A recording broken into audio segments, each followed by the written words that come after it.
Oh yeah. Let's see. So anyway, then I said, "Honey, this one's eating my popcorn." You know what I mean? That was great. Oh Do man. you actually do you actually know what that reference is from? No, but it's late and I've been drinking, so It's from the first Men in Black movie. oh yeah. Okay. It's It's been when like 15 years since I've seen that movie, so they're sitting in the like Chinese restaurant, and Tommy Lee uh Jones' character, it just cuts to him, and Will Smith's like, because he's like drugged out or something, and he just says that, and there's no context as to what was eating his popcorn. mm-hmm. One could only assume it was an alien, but Yeah. I see that Epo Rose is in the comments saying that we have a beard contest going on, but I don't know. you win. I think I've got it on volume, but you may have it on style. Why So style? I ain't got no style. well, so the other thing is, and I'm gonna let everybody know a bit of secret about my beard here. It only connects on one side. So it connects on Oh, this side, but there's a this gap is here. fake. I got Oh, it too. oh, okay. All right. I think it's a red beard thing. Okay. Maybe I I asked don't know. the odd man if he wants to debate. I don't know what that means, Who, Haley. who's the odd man? Yeah, but Who's Oddman? so all right, man. Well, cool. So this isn't my show, so I'll probably try to like not try Dude, no. to lead the Here's dance. the thing: you can lead the dance whenever appropriate. This is our show, okay? Oh, This okay. is welcome, ladies and germs, to a dose of theosis slash Kyle, a dose of Kyle A tonight. dose of Kyle. This is a dose of Kyle, and there's no plan here. And this is the Mm-hmm. first time Kyle and I have ever spoken to one another face to face, sort Ish. of. There's been some odd Marco Polos and texts and discords and things like that, but Yeah. this was a very organic happening. Yeah, no, it was great. This is actually like the second show that I've done today because I was on with hands-on apologetics with Gary Machuda earlier today. So Care that was Bear. a lot of fun, and I was an absolute nervous wreck getting in Why? on that. Yeah, but for the record, if anybody wants to know the butt dust reference, Don't tell you him. just, huh? Yeah, I'm gonna Don't say tell him. actually, you click the join my Discord link and you head over to the memes section and you'll figure it out. So, all right. Excellent marketing. Excellent. Yeah, that's marketing right there. And maybe in like 13 weeks we might get one person to join. But no. So man, like all right. So this is normal. Whenever I meet somebody new, I always want to go just at like the standard questions. Actually, I'm going to lead with a story here on this. So I was on a cruise last week. It was a lot of fun. This is probably one of my favorite stories from this entire thing. We stop in Jamaica, and I'm in Jamaica. I'm on the prowl specifically only for Cuban cigars. That's all I want to grab a hold of. It's Cuban cigars, and they've got this entire shop. It's like literally called like duty free Cubans or something like that. So I was like, perfect. That's where I'm going. So I go in there, and nice Indian man who runs the shop, and I'm getting his recommendations for cigars, and it's just like, okay, cool. Unfortunately, I didn't have Matt McCloskey with me because he probably would have been able to like be the real pro and help me not get swindled. But He's a certified tobacconist. ooh, I don't He know if knows that's a more thing, about but I'm going to tobacco. trust you. It's a real thing. He told Oh, me. it's a real thing. Oh, wonderful. He's So, gonna have a pin and stuff. ooh, wonderful. So, okay, but anyway, so I get his recommendations. I spend way too much money on cigars, specifically to gather them for the debate in Steubenville next in a few hours. I'll be able to say next month. And I know squat about Cubans. Oh, sorry, Matt. But anyway, sorry, I've got Scotch burps. But anyway, we go up in there, and I pick out one cigar for me, 10 cigars for my cigar aficionado friends, and 16 cigars that are for people who don't smoke cigars. Mhm. And that was, I think, a pretty decent haul to bring with me to Steubenville. I think I'll probably lose a few of those pack of 10 before now and then. So as I'm checking out, though, the guy asks me, "Oh, okay, so where are you from?" And I said, "Oh, I'm from St. Louis." And he goes, "Oh, cool. My cousin went to Washington University to study cardiology." And I was like, "Oh, hey, that's cool. I almost got a job at WashU that kind of fell through though, and whatever." And he's like, "Oh, okay, cool." And I go, "So where's your cousin at now?" And he goes, "Oh, small town in Oklahoma. You've never heard of it. It's Durant, Oklahoma, which is literally my hometown." And I said, like, "That's where I'm from." And he goes, "This man gets 10% off." The guy who's running the register is like, "Sorry, boss, like transaction already went through." He's like, "I don't care. Cancel the transaction, refund it, do whatever you have to do. This man gets 10% off." And I was just like, "That's amazing." And so after the cruise, we get back. I call my mom because the guy wrote down the doctor's name. And I called my mom and said, "Hey, does Dr. Ketpal sound familiar?" And she goes, "Yes, absolutely. He treated your grandmother. Dr. Ketpal was your grandmother's cardiologist before she died." Well, by the way, it wasn't his fault that she died. It was a lung issue, so it was the pulmonologist's fault. But but he they but yeah, so it's just like it's like here I was in a completely different country, and I met somebody, and like we had a connection because it was such a small world. So all of this is just a roundabout way to ask, "So where are you from, Derek?" I really like the way that you led into that. Real quick, my entire being is wrapped up in references to obscure shows that nobody's ever watched. Okay. So as you're saying this, it reminded me of a goof from the show Dr. Katz. Have you ever watched Dr. Katz? No. It's a show Yes, about he's a psychiatrist to famous people primarily. But anyway, there's a scene where they uncover that the doctor has a drinking problem, and he's talking to his son about something, and he was like, "Yeah, your maternal grandmother told me that. Your grandmother, she used to babysit you, Ben, until she passed away." And then we said, "That's it. You're cut off." And I don't know the story. I'm sorry, it was inappropriate, but No, it's all good. It's all good. So no, it's for oh, go ahead. yeah. Okay. All right. We're losing the people. I'm from Burgettstown, Pennsylvania, is where I grew up, which Okay. is right on the lower southwestern corner of Pennsylvania, like on Okay. the border of West Virginia, and it's like a town of 1,500 people. It's very small. Okay. Cool. All right. So that's and now you live basically in Robinson, or like actually Robinson, or I can't tell you that. okay. All right. Sorry. Classified, I'm sure. No, I could tell you that. I live in Beaver County, which is north of there. So I'm still in Pennsylvania, but this Rose person says Derek is your best quality, letting your guests totally take over your show. This is just we're gonna ask each other these questions. This is two guys being dudes. Yeah, featuring butt dust. Exactly.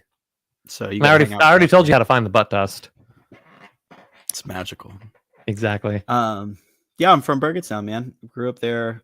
Never lived anywhere else other than Tennessee for a little bit, and then I moved back. Why'd you move to Tennessee? That's a good story. The very condensed version is that I was touring in a heavy metal band and had a conversion experience on the road and decided that the only way I could continue being in said band was to make it some form of a ministry, so a Christian band.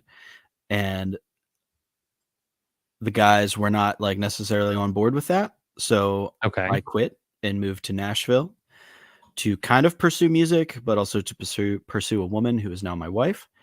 And Okay. All right. Fair enough. almost immediately bailed on the music thing.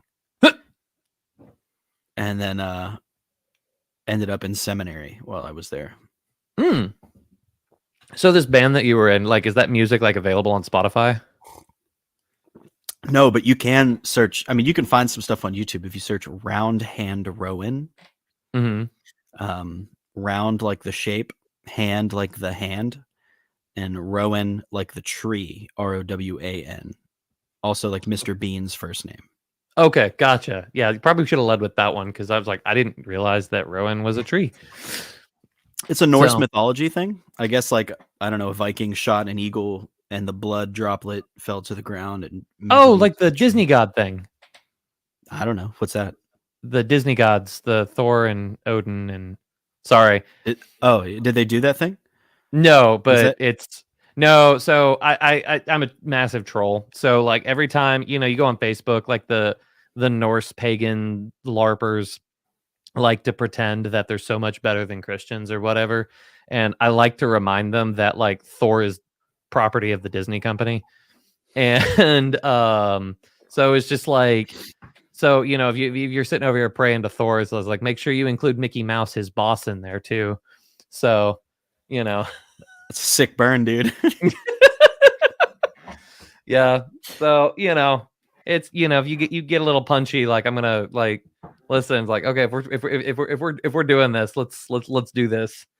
So Why do you think people are there's like a huge resurgence of classical paganism in places, especially in Europe? Why do you think people are turning to that? I don't know. Like I think it's because of just a LARPing mentality. Honestly, you still have that desire for the transcendent, but you don't want to do Christianity because that's like the mainstream thing. And so you still want to rebel, but you still have that desire for the transcendent. So what do? You LARP. You pretend like Thor is real, but I don't know if I've ever actually met anybody like they'll say like I think Thor is real in the way that Zeus is real, and they get very flowery and whatever, and it's just like, uh-huh. Okay, so what you're saying is like they're all these gods are like equal, but like they don't like that reality doesn't demand anything of you. Yeah, basically. It's like, okay, so what you're telling me is like your religion is it's like saying like I'm a Norse pagan, but you say that in the same way that you say that I'm a Harry Potter fan. And it's just like, sure, you like it, but it doesn't actually demand anything of you. It doesn't change anything about your life, except you might wear like a Thor's hammer necklace or something like that. Yeah. But it's not like you engage in the ancient Nord practices of like raping and pillaging and stuff like that. At least I hope you don't, because if you do, like, well, then Christian society is going to step in and put an end to that. So I Yeah. don't know, like, Yeah. But do you think like because I'm curious whether people actually okay, so here's a roundabout way to kind of get to this. mhm, We just did a book study on the screw tape letters, right? mhm. Have you ever read the screw tape letters? Yeah. So there's this part where he's talking about how the devil kind of lauds a magician and a materialist the same. Hmm. And, materialist believing that there's nothing but, the material world that you can see. And then the magician who's like into basically black magic and, Mhm. pagan practices, the occult. And then later he kind of bridges this gap to say like the ultimate goal would be to find a person who is a materialist magician. And Hmm. I'm wondering if that's what's going on with a lot of this paganism stuff, where it's like they don't actually believe it. Like maybe they say they do, but they don't really believe the old gods exist. Right. And they just engage in these practices for, like you've said, LARPing purposes. So it's like Right. they're actually touching and handling the occult in the reality of the occult without recognizing that it's real, meaning they can't recognize the consequences of the occult. Hmm. Yeah, no, I think that's it, honestly, because it's just a fun thing to do on the weekends. And like and to be fair, they there's a lot of Christians who live like that too. Like Christianity Yeah. is just what you do on Sundays. But like it doesn't demand anything of you of your in your normal day-to-day life. So, but I think that if you adopt that attitude of, well, if I'm a Christian and that only means that I go to church on Sundays, what does that mean if I am a Norse pagan? What does that demand of me on the weekends instead? Well, I get to hang out with my buddies and dress up in fancy clothes and horned helmets and drink mead. Like that sounds a lot more fun than listening to a minister talk for 2 hours and then we go eat. Yeah. So, I guess I could And see it drink like mead that. out of horns. Yeah, no, that sounds pretty. It's funny because my parents are really big into Renaissance fairs, and last time I went to one, Tell I me bought more. a leather mug that was like sealed in beeswax. So it's like literally like it's really cool. Can we go to a Renaissance fair together, Kyle? You know, so you know how like children get rebellious of the things that their parents that are into. I'm sorry, but, like I like cannot stand Renaissance fairs. I used to really enjoy them, but then like my parents got really into them, and it's just like I'm morally opposed to going to a Renaissance fair. And it's just kind of one of the Morally opposed. yeah, morally opposed. I don't know. It's just like I'm not going to condemn anybody obviously for if they enjoy going to Renaissance fairs, but like to me, like I've gotten kind of sick of it because my parents are into it and I hear about the drama of all the people who work in the Renaissance fairs and it's just like I don't want to have any part of that. I've never been to one. Oh, you've never been to one? That's why I Well, asked. You seem like the guy that would know. well, so I will say that I've been both to a Renaissance fair and a Benedictine monastery. And I will tell you that the Benedictine monastery is way, way, way better because while the Renaissance fair pretends to live this ancient lifestyle, the Benedictines are doing it for real. Yeah. So I have been to that. I have been to a Benedictine monastery, so I guess I've gotten the better of the two. You've gotten the like what you're asking for is the Diet Dr. Thunder experience whenever you've already had Dr. Pepper. So What's your favorite knockoff Dr. Pepper? Mr. Pibb. Have you ever had Rocky Top Dr. Topper? Wait, hold on. No. If we're going to go regional, like whatever, there's a St. Louis. You know what? I will bring it with me. Text me before March and I will bring it with me. It's called Hip Hop Pop and it's from Fitz's Bottle Works. And it is like their take on barbecue water. And it is Barbecue yeah, that's what Dr. Pepper is. Right on. I mean, it's not a cola. It's just barbecue water, right? Am I wrong? I just never thought of it like that. Yeah, yeah. So, but that's what this hip hop pop stuff is, and it's really Say it again. Say it one more time. Hip hop pop. Yeah. Yeah. So, but I'm from one of those places where it's called Coke. So Sody. that's it's really really good. And I'll bring some with me because you can only get it in the St. Louis area. They normally their Fitz's is mostly famous for their root beer, and that's the best root beer in the world. So if you like root beer, like get some Fitz's while you're in St. Louis. So, when will I be in St. Louis? I need to be in St. Do I need to? I don't know, man. Like you maybe you'll be here for Seek 24. Who knows? Crazier things have happened. You know, I met a man in Jamaica that was the cousin of my grandmother's cardiologist. So, you know, at this point, I feel like anything's possible. So I agree with you. Yeah.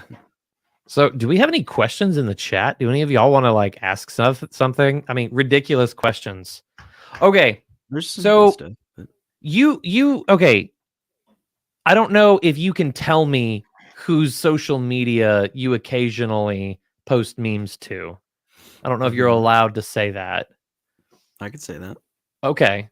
So you are the guy that's in charge of the memes to Matt Frad's Facebook page, right? That is 100% correct. Okay. All right. The duck thing has gotten way more traction than I ever thought that it would. Okay, so here's the thing about that. I am the meme guy except for the duck ones. The duck ones is all Thursday, I'm pretty sure. Oh, man. Okay.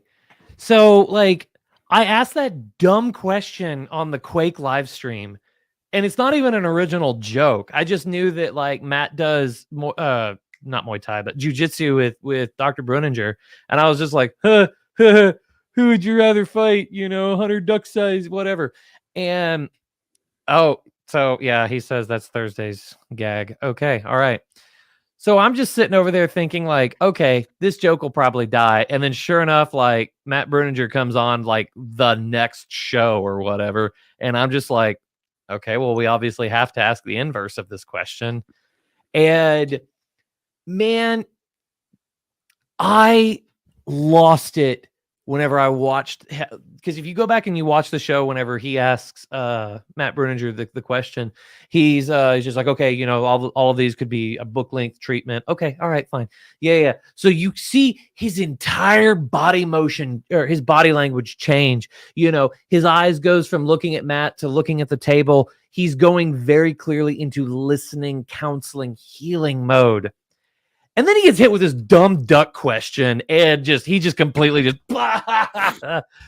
and I was just, oh man, it was I lost it on that. And I actually had more than one friend like just listen to it because they listened to Pints with Aquinas, and they were like, was that you? It's just like, well, who else would it have been? Of course it was me. It's like, but yeah. So now, okay. Yeah, I'm not in charge of that. Sorry, I'm not the duck guy. Well. So anyway, the duck meme thing got way more traction than I ever expected it to. Now, you are in charge of these memes and you're scouring the internet for these memes. What has probably been the favorite one that you've ever seen? My favorite meme that I've seen? Yes, your favorite one that you've posted. Okay, well, first of all, if I had a business card for what I do, it would be meme curator would be my title. Okay. Because I think that's actually the thing that takes me the longest is to just find quality memes. Oh, goodness. And it's gotten a lot easier now, thanks to you. I steal everything off of your Discord server or the Cross the Tiber Discord server. Really, those are my main two. Are you laughing at the psychic connection that we have? No, it's just you know, the Cross the Tiber, because I didn't know that you ever checked Cross the Tiber until like, what was it, today or yesterday, that like you posted something in general. I was like, oh, Derek does look at this, only to find out I was like, he's been just a meme thief this entire time. Oh yeah, that's I wouldn't say it's the primary reason I'm there, but it's at least the secondary. Okay, my favorite meme. Oh gosh, dude. Would it be easier to tell me which is your favorite child?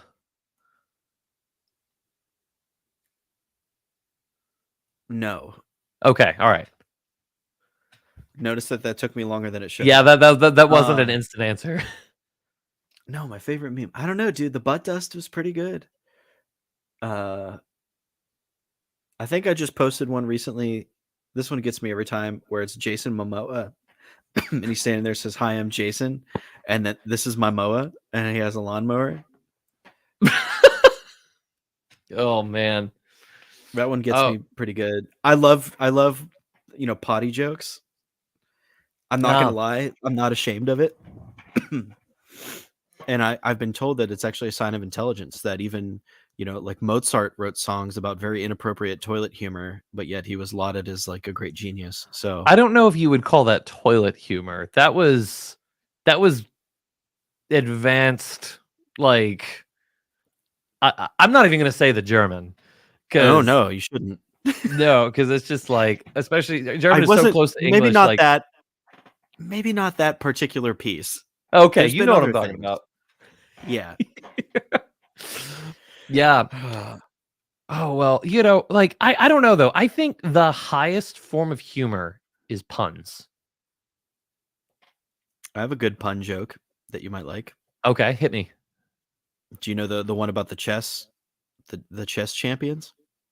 I guess I don't. All right. This is good. So an entire busload of people from this what's the word? Chess tournament show up at the hotel where they're staying, and they all kind of offload. They get off the bus and they work their way into the main entrance, and they're just kind of standing there in the lobby, and they're all just kind of going back and forth, bragging about their greatest conquests and their greatest wins and victories in the chess world. And the guy working the front desk looks over to his coworker and he says, "Boy, there is nothing that I hate more than chestnuts boasting in an open foyer." That's beautiful.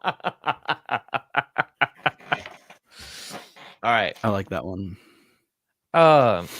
Did Matt Frad, did he ever tell you about the time that he went to Iraq? No, Has he ever told you this story? I are you setting me up for a goof here? No, this is real. Okay, McCloskey, has Frad ever told you about the story of whenever he went to Iraq? I'll give this a little bit. Yeah, no, this is a true story. Okay, no, I didn't know about this. Yeah, no. So, well, the dude's been all over the world, and like, because whenever you're going to teach like anti-pornography and stuff like that, this is something that the Muslims are on board with too. So, like, you can do that. Yeah. So anyway, all right. So he hasn't heard it either. All right. So he goes to Iraq to do like, so this is part of like his anti-porn stuff, and he gets up there, and this like, sure enough, like, Christian in Iraq, it's not exactly a happy place, and he gets captured by ISIS, believe it or not, and there's a ransom for it and everything. So they put a bag over his head, and they put the knife to his throat, and they say, "Have you come here to die?" And he just went, "No, I got here, yes, to die." Right on, man. you really committed to that. Repeatedly lied to me, saying this is a true story. It's like, yeah, he gets caught. Mel's in the comment over there, like, Yeah. I love how Derek just grins at ISIS. What does that say about me? As soon as you mention ISIS, I just whelp. Okay, so Matt We're probably McCloskey, flagged if now you for tell him talking that about it. joke, you have to record it. Father John Brown told me that joke and said somebody has to tell this joke to Matt Frad, and he said he wants to see the reaction. So if anybody's going to tell that joke to him in real life, you have to record his reaction. Otherwise, he won't laugh. That's fine. That's fine. Listen, whenever you go for lame jokes, groans are kind of really what you're going for. You'll get nothing. You'll get nothing. Or you'll get no. Somebody typed Chris. Thanks, Chris. Father John Brown already told him. Oh, I didn't know that. I love anything that makes two grown men giggle like little girls. Man, so I don't know, like for a time there, like I was really into shock humor. And like, so like, and just like quick one-liners, like, so this baby seal walks into a club, and yeah, like I told that one at Franciscan whenever I was there, and I got like thoroughly chastised for it, and I was just like, sorry, Mom. Yeah, there's well, I won't go down that road. No, of inappropriate one-liners. So, but, Kyle, you believe in the Lord, right? Yes, I do. As a matter of fact, what a good on-ramp to the Lord. We need to repent for our humor. I know nothing of your life other than today. I said something. I was like, "Are you a convert?" And you said, "Yeah, like 14 years ago." Yeah. So, okay, I'm gonna ask you a little bit of a personal question, and like, I will 100% take none of your business as an appropriate answer to this. So, Derek, how old are you? Oh, yeah, I'm 32. Oh, okay, so you're just a year old. I just turned 31 last week. So, like, so we're effectively the same age. Yeah. So, okay, cool. So, 14 years ago, I was like 17. So they, yeah. So my story a little bit, and I imagine a few of you folks here have already heard this story, but I guess I'll tell a little bit of the condensed version a little bit. So I already mentioned on this stream that I'm from Oklahoma. As most of you can guess, Oklahoma is not a Catholic state. That is very much Southern Baptist territory, and unless you're like, repping your, Southern Baptist card, whatever, that's, that's, yeah. And Catholic was, yeah. You like my little like impromptu gang symbol there, but isn't Oral Roberts University in Oklahoma? Yes, Oral Roberts University. Yeah, it's in Tulsa. Although, like, it's so funny. Like, I've been to Pittsburgh more times than I've been to Tulsa. Oh wow. But well, because like, so I grew up 2 hours north of Dallas. So, I don't know if this is being mirrored or whatever, but like, so Oklahoma's shaped like this. I grew up Mhm. here. Okay. So, right on the Red River. Um, I feel like everything Kyle says is part of a joke. Haley, my entire life is a joke. They, so I grew up just north of the Red River, 2 hours north of Dallas. Everything that we did was in Texas. So I suppose kind of like if you lived in Steubenville, like all the big stuff that you're doing is in Pittsburgh, which is technically 2 states over. So It's the burb of the burg, dude. exactly. Like I love confusing people whenever they say, "Oh, where'd you go to college?" "Oh, I went to Franciscan for a year." And it's I love just trolling people. Say, it's like, "Oh, it's right on the West Virginia border. 45 minutes west of Pittsburgh." Because you could watch their brain just break just for a little bit. Like, but Pittsburgh isn't in West Virginia, and you go, "Yeah, that's correct." So. Um, but yeah. So anyway, grew up in Oklahoma. I didn't exactly grow up anti-Catholic, but it certainly wasn't pro-Catholic either. I'd only ever heard of Catholicism like once, and it was a comment that my mom had made of like, well, they call their priests father, and that's bad. And like that's where my objections to Catholicism really began and ended. I think I'd heard some stuff about Mary that concerned me, stuff like that too. But really nothing. I mean, it's not like I had like Chick tracts laying around in the house or anything like that. I didn't find out about Chick tracts until like literally last year. So Where I live, uh-huh. it is very common to find chick tracts like in the post office and at restaurants and in bathrooms. Like they're everywhere. And I'm pretty sure it's the same guy that like take in my county that just puts them everywhere, and I always throw them away.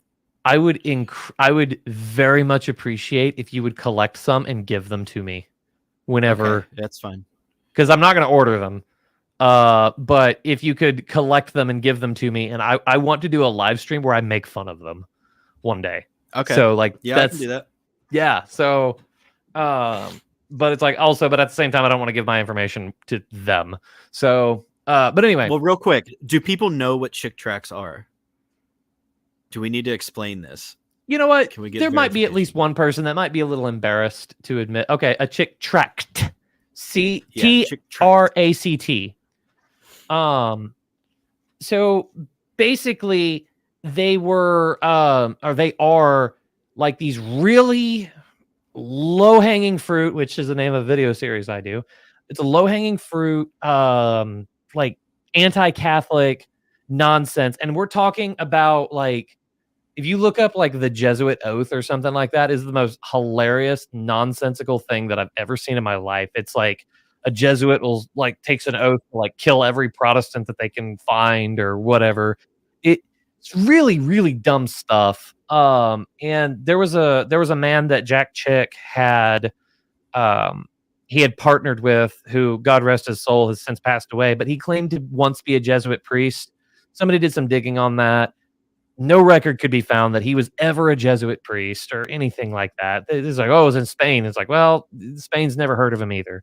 So, it's really, really, really dumb stuff. And you can go into like all sorts of whatever. So this is the guy that Venerable Fulton Sheen was talking about whenever he said, there's not 100 people who hate the Catholic Church, but there's millions who hate what they perceive it to be. And really, really bad stuff. And according to Derek, at least, they're still all over the place. And I guess it's probably because you live in a little bit more of a Catholic area, so they feel that that's like a mission field, as opposed to where I grew up, there just were no Catholics. You mentioned that you were from a town of 1,500 people. In my town that I grew up in, it was a town of 400. So this was a town that I could not get away with anything. There was one time I was 15 and I was riding around in a car with a buddy of mine, and this kid who was driving was not too bright. Ended up putting the car in a ditch, and we needed to get towed out. But it's the country, so like everybody's got trucks and chains and whatnot. So it's just like it was really just a matter of time before we could get some help. So sure enough, somebody does come up. It was one of these backcountry roads. And this man that I thought that I had never seen in my life comes up and he goes, yeah, yeah, yeah. And he looks at me and goes, you're Harlan's grandson. And I was just like, how? What? Yes, I am. And he's like, don't you worry about that. Your grandpa's going to be hearing about this from me. And I was just like, okay. So as soon as I got home, I made sure I was like, hey, Dad. I just need to tell you that this happened. I wasn't driving. It wasn't our car. And he's just like, oh, okay. Are you hurt? And I'm like, no. He's like, anybody go to jail? Nobody went to jail. Just, you're probably going to hear about it. And I just wanted you to hear about it from me first. And he's like, oh, okay. No big deal.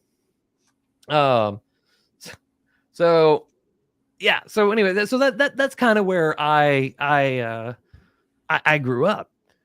So in my town of like 400 to 600 people, depending on what year you're talking about, there was only one Catholic family. This Catholic family had a cute girl that was about my age. Now, so she was homeschooled for first through sixth grade, she was homeschooled, but seventh grade, she came into the public school, and that's where like I met her. Cause I was born in January. She was born in September. And, so, she was a grade behind me, but, it was just like, oh, wow, she's really cute. She's really smart. By the way, spoiler alert, this woman that I'm describing is not my wife now. So it's kind of always awkward telling this story in front of my wife, because people are always like, oh, where's the cute girl now? And I just look at my wife like, oh, not her. And so, but anyway, I turned 16 and I actually get the opportunity to go to Europe for like a student ambassador. It was with People to People. I don't know if anybody's familiar with that organization. I go on a student ambassador trip, and we go to France, Italy, and Greece. And it was a really cool thing, but we went to the Vatican, and I, like, to this day, like, it's just like, dang, I went to the Vatican as merely a tourist, not a pilgrim. Yeah. And it's just like, dang. So I was like, I'm still hoping to get back there one day. But so I go to the Vatican, which was really cool because I was an art nerd. I was captain of the academic team. We were state champions. I was on the all-state team. No big deal. So if you ever have a trivia night, I'm your guy. Like, I'm your ringer. So come invite me, and I'll we'll at least we'll medal. So school year starts, and I'm now a world traveler, so I'm very open-minded and whatnot. And we get an invitation for like Wednesday night, like, hey, Kyle, you want to go to church with Ray Ann here? Probably shouldn't have said her name, but whatever. And it was just like, oh, she's a real popular girl, really nice. Yeah, just, and I was just like, yeah, that'd be kind of cool, but that's a Catholic church, so like. Now, were you already going to church regularly? Like, was that part of your life? Yeah. So, my aforementioned grandmother, who passed away in 2004, she had been taking us to her church, which is a Pentecostal church, which I didn't understand anything except for the fact that the back of the church was lined with amps and they were yelling into the microphones. And I literally just like sat in church, doing that for a little bit. I went to the Church of Christ with my buddy because his dad was the preacher. His father, also ultimately, passed away, when we were like in the 5th or 6th grade. So that was rather tragic. But, so went to that. And then, there's at least two in a town of 400 to 600 people. There were 2 Baptist churches. So, and I'd kind of just bounce around between all of those, not really understanding that there was a difference. I thought that it was just merely like, why are you going to the Baptist church as opposed to the Church of Christ? It's like, well, because this is where our friends are. Like, there was no other like reason for that. I didn't know that there was a difference. So that was my understanding, but I did start to get to, as I turned about 15, 16, I did start to notice like, all these guys are saying things that are like opposed to each other. And I had this brilliant idea that I would found my own church. I know, brilliant, because I was a As we teenager, all so I do. actually had all the answers to the world's problems. Um, I decided that I was going to found a church that was like the original form of Christianity, because that's what I wanted. I wanted the original stuff. So that's kind of that is the background of all of this. So anyway, back to, I get invited to go to a Catholic church, and like, mind you, at this point in my life, the only few Catholic churches that I had entered in my entire life was Notre Dame of Paris, a church near Legnago, Italy, which, because we did a family homestay and we visited their church, and then St. Peter's Basilica.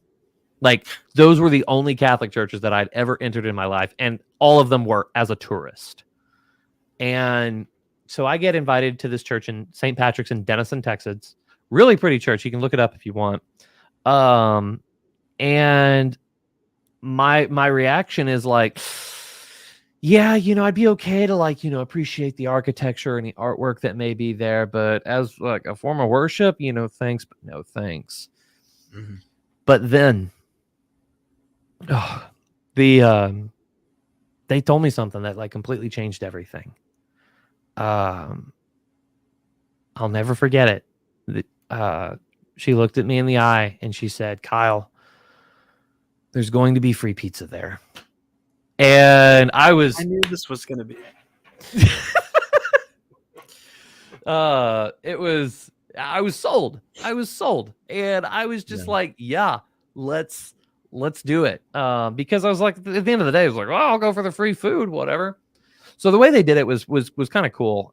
They had I mean, I suppose this isn't a knock on the current youth minister there, because I actually don't know who that is.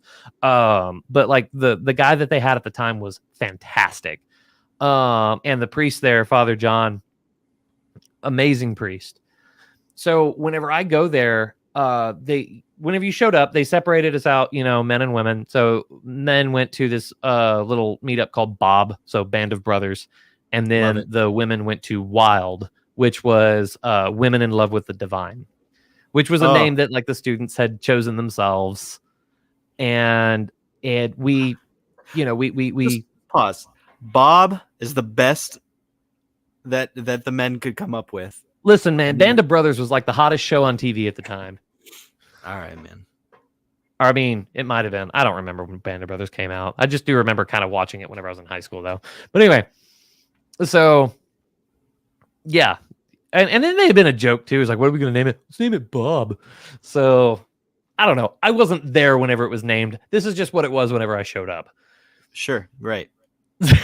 So it was your idea. Don't lie to us. Yeah, sure. The nerd who shows up, who has no idea what's going on, who's just literally here for the free pizza and the cute girl. So anyway, so we go to our respective groups which they kind of do just basic apologetic stuff. And this actually created the environment that like I was able to air out like I would say objections, but it was just like literally like 2 objections. And like now that I've done some work in apologetics, I understand that like the objections that I had were low-hanging fruit.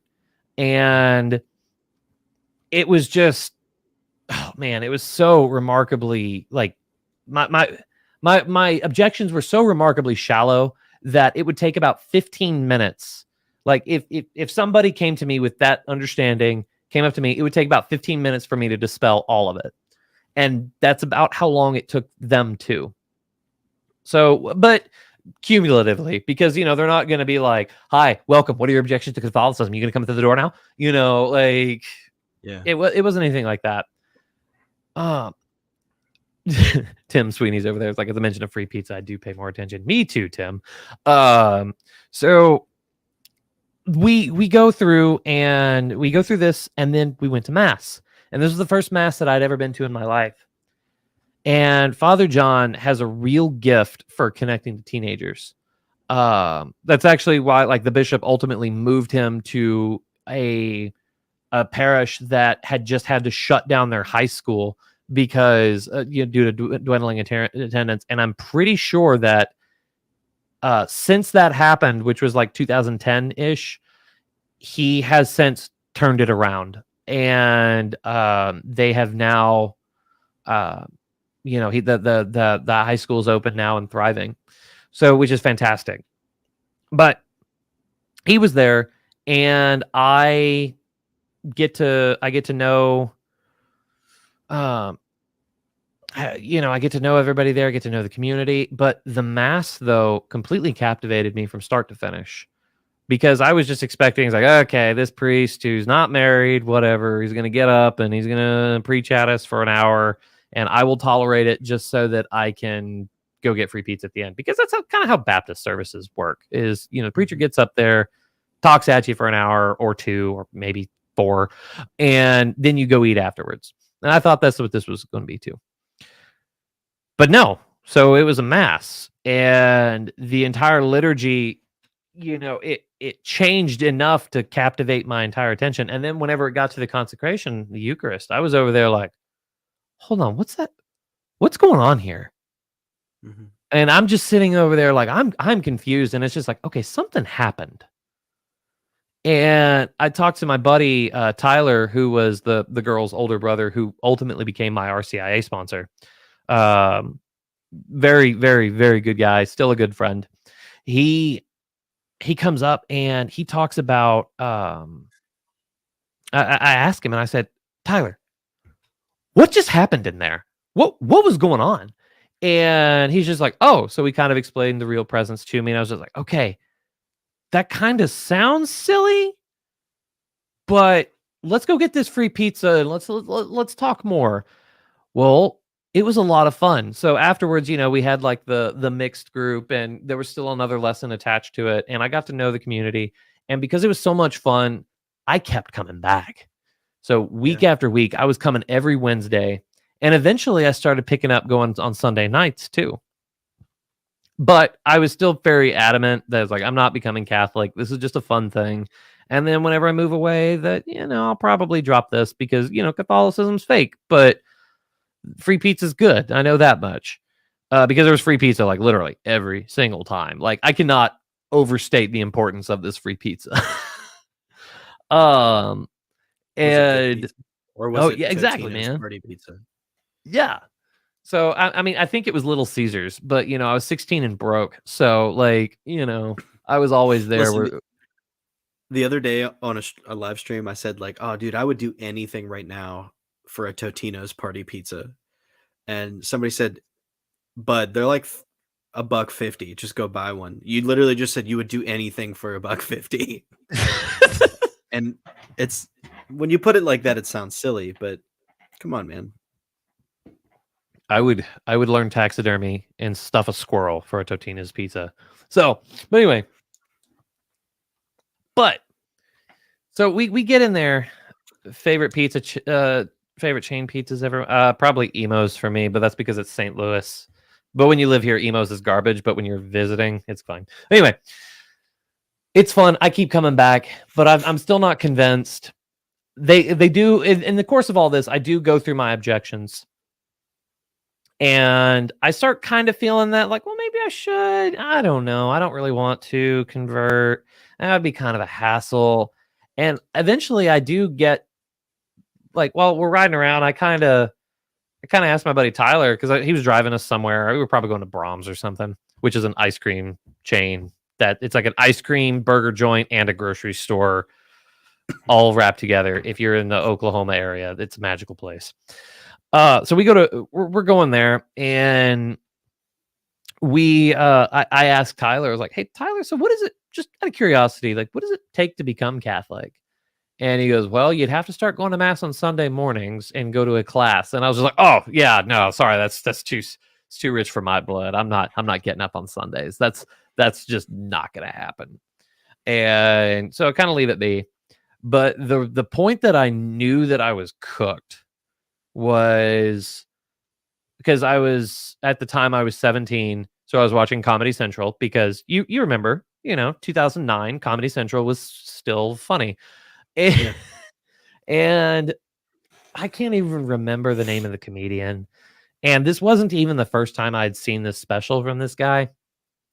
And he makes a priest joke, saying that, priests are pedophiles or whatever.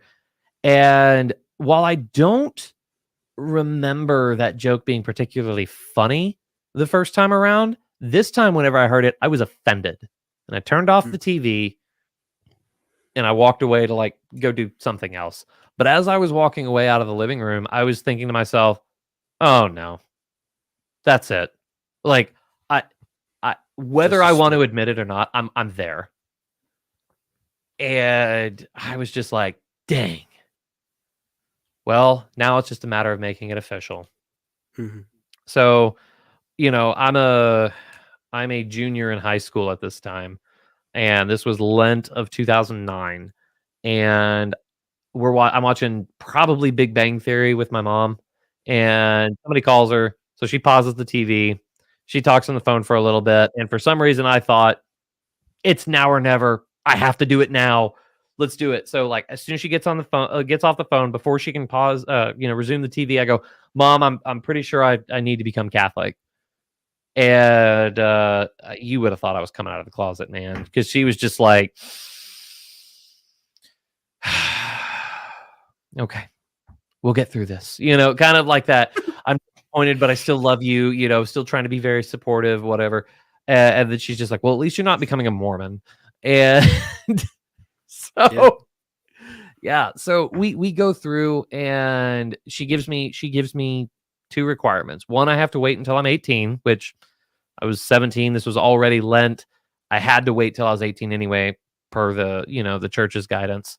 And she said like that I needed to study up because she wasn't just going to let me walk into this blind. And I was just like, well, I have to go through RCIA starting in the fall, and I'll be brought in at the Easter Vigil. So you and the church are actually on the same page on this.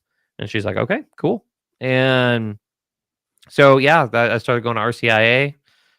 I picked up Catholicism for Dummies, and yeah, so, and I was brought into the church at the Easter Vigil of 2010, and yeah, like a month before I graduated high school.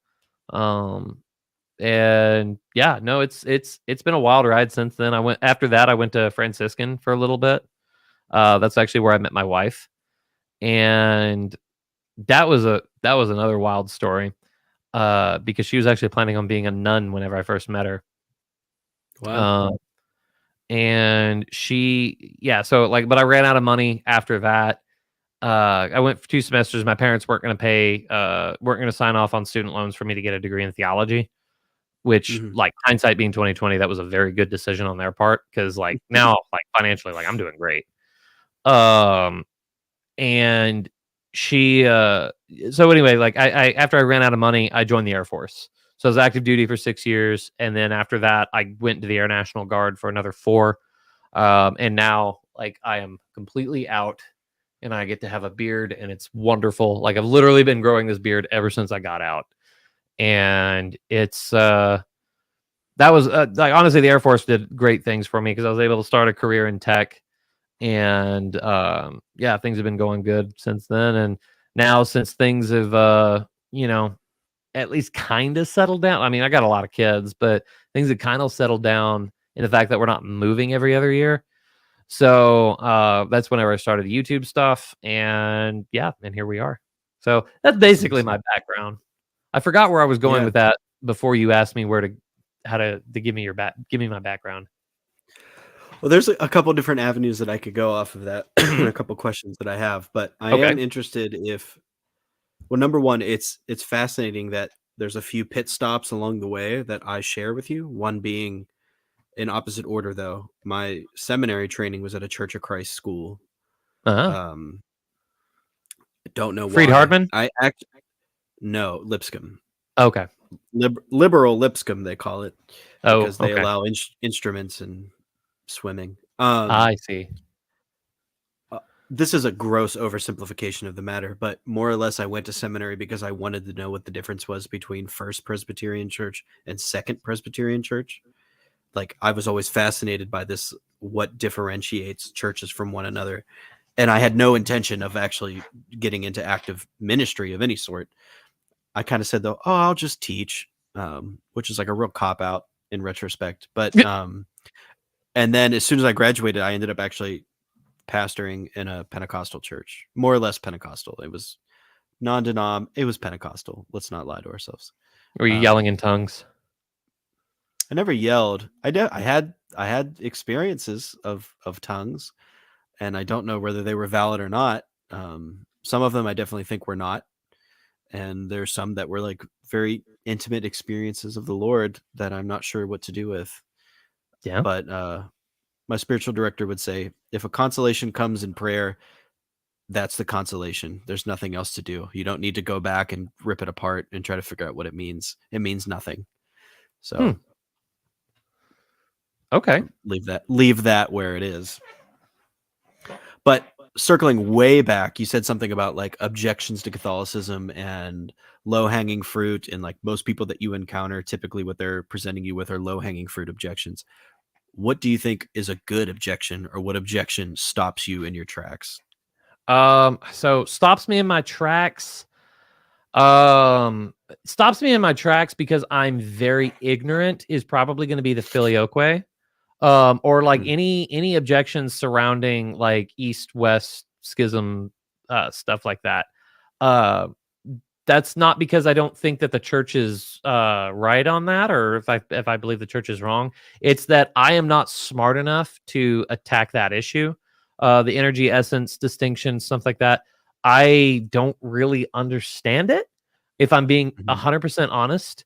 But whenever it comes to the filioque and stuff like that, what I've kind of just chalked it up to is that no matter what the truth is on this matter, it doesn't actually ask anything of me. If the filioque is true, I still have to feed the hungry, clothe the naked, welcome the stranger, etc. Yeah. If it's false, I still have to do all of those things. I still have to be a good husband and father. So that's an issue that I kind of think that's just like, I'm willing to just trust the church on, because I don't understand it. And I will look to the theologians and go, well, that's why you get paid the big bucks, is that you get to have those conversations so that I don't have to worry about them. Well, to be fair, I think most people that discuss these things actually don't know anything about them, to be fair. Yeah.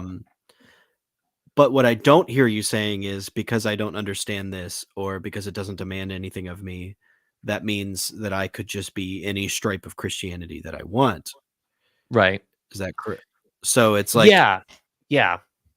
There's maybe more of a demand there than it seems. But either way, like, you're right. The thing that I keep coming back to recently is Matthew 25, right? In the Eastern tradition, one of the Sundays, I think is it Cheese Fair Sunday, which isn't as fun as it sounds. It's also the Sunday of the Last Judgment, which is leading into Lent for us. And we read Matthew 25, and these are the criteria for the Last Judgment, which are: did you feed the hungry? Did you give me drink? Did you visit me? And it's like, I keep time after time again, I realize, like, okay, these are the criteria for judgment. None of them have anything to do with like in theology in this way, like real theology, and none of them have to do with ecclesiology.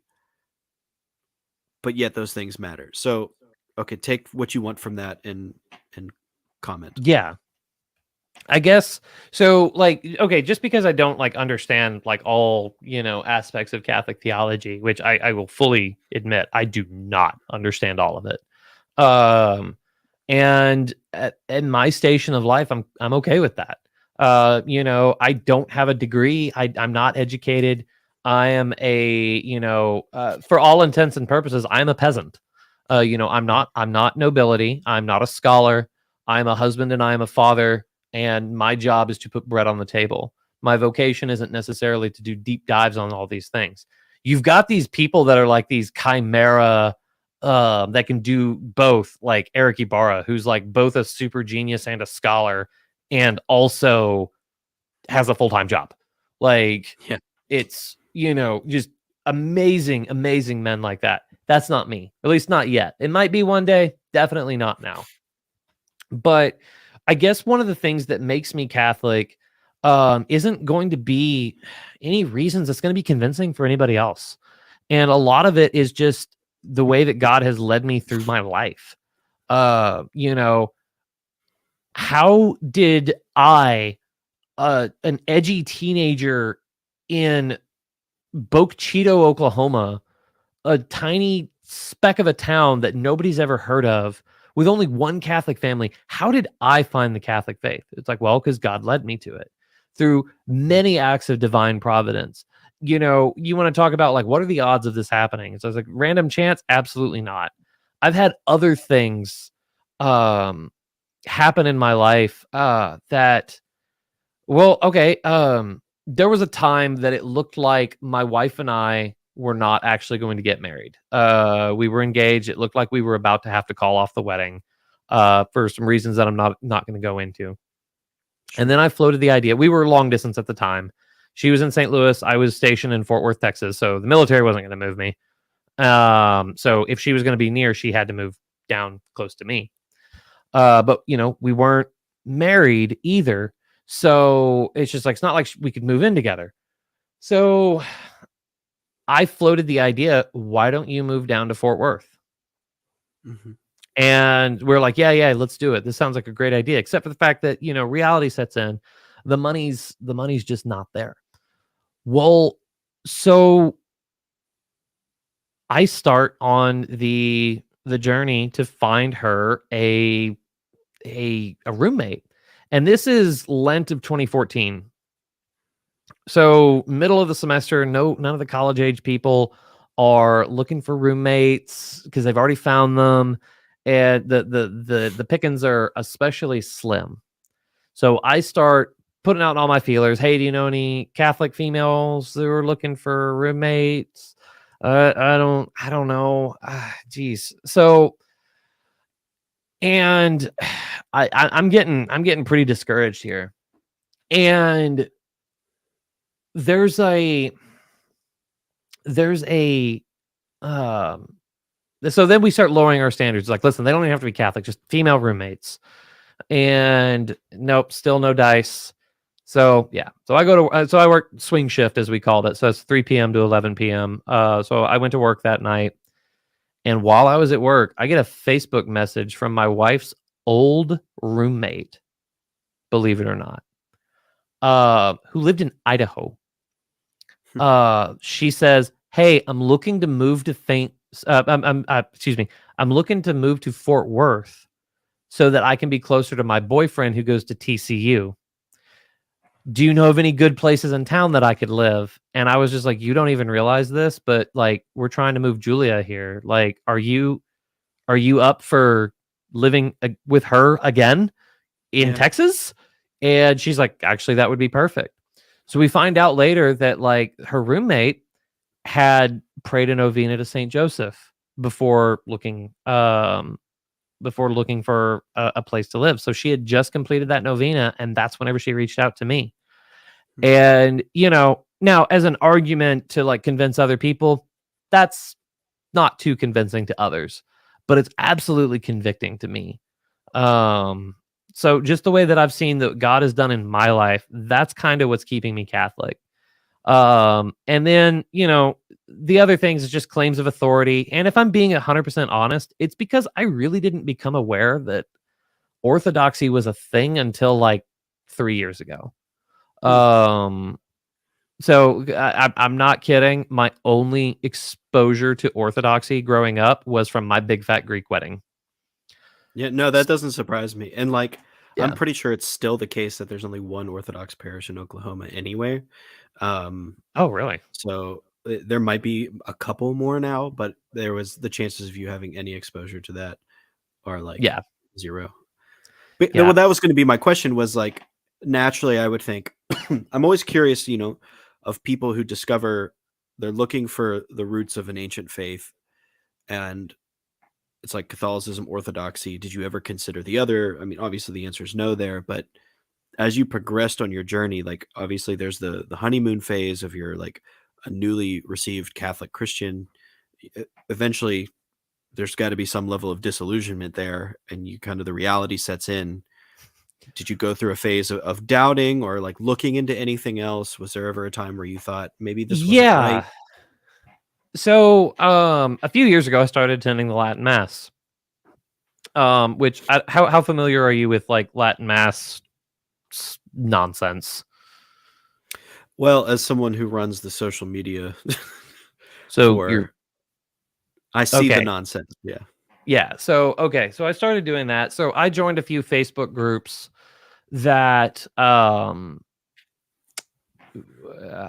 how can I put this nicely? They were toxic cesspools. Okay. Um and Sounds but fun. like they were like it was like the traditional Latin Mass discussion group. It sounds all nice and dandy, but then you go in there and it's just awful. So during that time, whenever I was very new to the Latin Mass, I guess I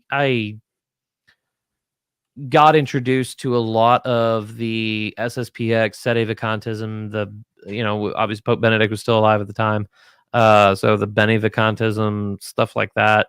I kind of I kind of got exposure to that. So during that time, and then also that is the time that I was finally exposed to Orthodoxy as well. So for that time, because I thought for some reason at the time, I can't remember why, but I thought like being a rad trad was a good thing. Um, and the more that I looked into it, it's just like, man, like I see what you're saying, and I kind of want to be there, but man, I see a distinct lack of charity in what you're saying. Mhm. And we got to going to mass with the Institute of Christ the King. I don't know by chance. Have you ever been to Most Precious Blood in Pittsburgh? No, but I know about it. I've been Okay, invited yeah, by a couple people to check it out. I've never made it. yeah. No joke. I don't know, like because going to mass there might be a little bit more of a tough sell. But like, if you have a chance to talk to, I can't remember the name, one of the canon that's there. If you have a chance to have like dinner with him or get a drink with him, jump at that opportunity because these Okay. institute guys are phenomenal. And that's honestly what kind of helped pull me out of that. We invited our French priest, who, like, amazing priest, and like at this point, like he's also a very good friend. Um, we invited him over for a house blessing, and that was the time that I actually started getting pulled out of like the rad trad nonsense. Because these institute guys are the furthest thing from rad trad. In fact, this French priest is probably the most vocal critic of so-called radical traditionalists that I've ever seen in my life, like openly mocking them in homilies, at a solemn high mass. So once I started talking to the priests, to the canons, so in the Institute of Christ the King, we call them canon instead of father, um, which is Why? because they follow a rule of life. I think it's like a British tradition. So like if you actually look at like Anglican bishops and stuff like that, they always refer to the bishop as Mhm. Reverend Canon, whatever. So Okay. anyway, Institute of Christ the King, they're referred to as canon. Um, but anyway, you talk to these guys though, they are very level-headed, they are very balanced. They are um, they are the furthest thing from rad trad, and honestly, like if more Latin mass goers followed the example that these priests set, we wouldn't be having any Latin mass restrictions. And um, yeah, but the problem that we run into in our communities is that people don't listen to them. They don't listen to these guys. They just kind of do whatever they want. And it's really frustrating, but that was the time that I guess I kind of had my disillusionment phase, at least from a religious sense. While I was active duty and not living in a Catholic community, I suppose like the secular lifestyle was a little appealing to me, but once I get Yeah. married, that basically fell completely away because I may not have had like a community in the greater sense, but I had community within my house, and I had another Catholic that I was living with, and that definitely strengthened me. But yeah, so about That's 2019, yeah, that's worth pausing on. hmm Um, because I think this process of conversion hmm for so many people, number one, it's insane the amount of it that you see, and I've commented a few times whether I believe that this is like a recent phenomenon or it's always been going on kind of on the back burner and people just aren't aware of it. Now everything's out in the open and everybody can see everything. So there's just, this slew of, Protestant becomes Catholic, Catholic becomes Orthodox, Orthodox becomes Muslim, Muslim becomes Catholic priest, like, the whole gamut of all of this stuff. But a lot of people go on these journeys alone. They have families, they have a wife, and they have children, and they want to lead with convictions. They have this deep pricking at their heart that they need to make this move, and they do that. And I think for those who go into a situation where there is no strong faith community, mm-hmm. and they don't have that community in their home, I was going to say I can't imagine how difficult that is, but I get it. Yeah. So that's I love that you said that you have that connection with your wife, that you were able to have that Catholic community within, your own domicile. Right. Yeah. No, it's definitely like living virtuous, like marriage has done a lot to sanctify me. Probably done a lot of sanctifying for my wife too, because she has to put up with me. But it's because like the military lifestyle, like my first supervisor, I later found out that this is not typical, because whenever I told this to like other service members, they looked at me like very horrified. But like my supervisor would come in on Monday bragging about how he cheated on his wife the previous weekend. And I was just like, could you at least have the decency to be ashamed about that and just not talk about it in front of me? Like, that would be an improvement. Like, keep doing what you're doing, dude. Just don't tell me about it. And like, and of course, I'm like a 20-year-old kid, and I'm just like, what do I do with this? Because like, and I'm hearing like other people around me go like, yeah, man, give me more details. And it's just like, what do I do here? Because, you don't want to rock the boat. Because like I was already kind of an outcast because Catholic, and like, it's so weird because like while I was active duty, whenever people found out that like I was Catholic, they would always take that as an invitation to like attack my faith. Like there was just, oh, you're Catholic. Well, here's why you're stupid. And it's just like, oh, cool. Well, so my name is Kyle. It's nice to meet you. And it's but but it did get a lot easier after I got married. And then once I got out of active duty completely, because my work hours, working swing shift, the 3 p.m. to 11 p.m., the church community that we were part of, nobody ever wanted to do anything on the weekends. Everything was always done during the week. And if you work evenings, that means you're not part of the community. So that was frustrating. So once I got out of that and I got onto more regular work hours, that's whenever I really was able to get ingrained into the community. And that it's like the community that we found here in St. Louis is phenomenal. I'd love to move to Steubenville, but it's kind of one of those, I'd love to move to Steubenville, except for the fact that like we'd have to leave this amazing community behind. And I know we'd find a great community in Steubenville too, but this is already fantastic. So, but no, it's a huge difference maker, man. But yeah, is it possible to do without community? Well, so you have. Well, okay. How familiar are you with the rule of Saint Benedict? Enough. Okay, so like the different levels of monks and whatnot, and how like the highest level of monk is a hermit. Mm-hmm. So obviously it is possible to do without community, but it takes a lot to get to that point. I would say that as a young man who honestly, I was only 2 years away from my baptism, confirmation, first communion. Whenever I left for the military, that I was in a situation where I should not have been separated from any sort of community. I was very blessed for the amount of community that I had. I joined a household while I was at Franciscan, surrounded by men who to this day are still some of my closest friends. Mm-hmm. Which actually is funny because we were talking about the Hans earlier today. and I could tell you that story how I got to know the now Father Jeremiah Hahn. But yeah, no. So like, thankfully, I did have that like that super juicing at Franciscan. But before I was shoved off into the spiritual desert that is the U.S. military. But yeah, it was.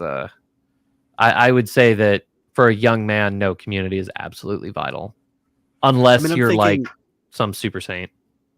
the reason that I asked that is I'm thinking of like, I hear these stories of, at least in the Orthodox world, Mhm. somebody will live in like, I don't know, Croatia or Sure. Italy, which are like super Catholic countries. And they're like, hey, I discovered Orthodoxy. There's no Orthodox churches here. Croatia might not have been the best example, but Malta. sure. And they're like, so that means I have to do it. Like I'll drive 8 hours just to be chrismated or whatever. And then I'll move back home and never be able to go to the divine liturgy. But at least I know that I did this. Like, is that possible? And could that even be God's will for anybody's life? So, there's that saying like, he who can't be alone should be afraid of community, and he who can't be in community should be afraid of being alone. And this whole thing. But I also love the monasticism Mm-hmm. Connection that you drew there, because that's true. Like the most advanced monks are hermits, and even then they're still connected to the community. They still Right. come back, for things. Yeah. Yeah. Mm. So, yeah, I don't know. Like, and obviously you're going to have exceptions to that rule because with the grace of God, anything's possible. So, Yeah. but I can tell that, like, I was, if I was called to be that kind of a saint, I failed miserably. So, Me too, dude. yeah. So that was, yeah. So, but yeah, I guess what really does keep me Catholic though is, just kind of going back to the basics, uh, defining the Council of Nicaea, it defines the church. The church has 4 marks: one, holy, Catholic, and apostolic. And this is one of those things that is like, it's convincing to me. I don't expect it to be convincing to literally anyone else. But from where I am standing, it seems that the only church that has all 4 of those marks is the Roman Catholic Church. But I've had very, very, very intelligent people tell me why I'm wrong on that. I've not, and they might have had a good point, but this goes back to that theme of like how I'm not particularly smart. So they may have had a good point, and I just wasn't smart enough to really understand what they were trying to say. I just remember that I walked away feeling rather unconvinced. And like I said, they may have been brilliant. They may have had a really fantastic point. I didn't get it though. So if Jay Dyer gets a hold of this and says this guy's still Catholic because he's an idiot, my response to that would be, yeah, probably. If Jay Dyer gets a hold of this, I don't know. Your channel's gonna blow up. No. I was gonna say something probably not very kind. Okay, so there's a good connection point. So you say it's only like within the last handful of years that you've even had any encounter or exposure to the Orthodox Right. Church.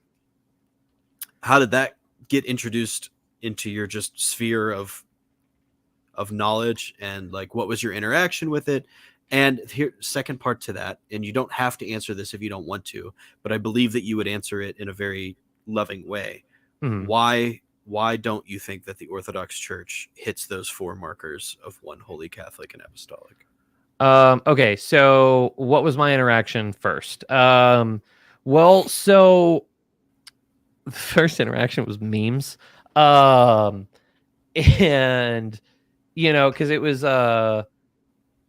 there was a meme that it was like a Family Guy pilot's walking away. He's like, I feel the need for and I imagine the original thing was like, I feel the need for speed and X, and then the other pilot goes, no, just the first thing. And so it was like East and West priest walking next to each other and says, I feel the need for cool liturgy. He's like, yeah, me too. And then he's like, and good marital theology. And then the Eastern priest says, nah, just cool liturgy. So, so memes It's was my actually pretty first funny. interaction. Yeah. And so I started understanding that. And then, I originally thought that like orthobro was like an endearing term. And So did I. yeah, well, just like I used to think that rad trad was a compliment.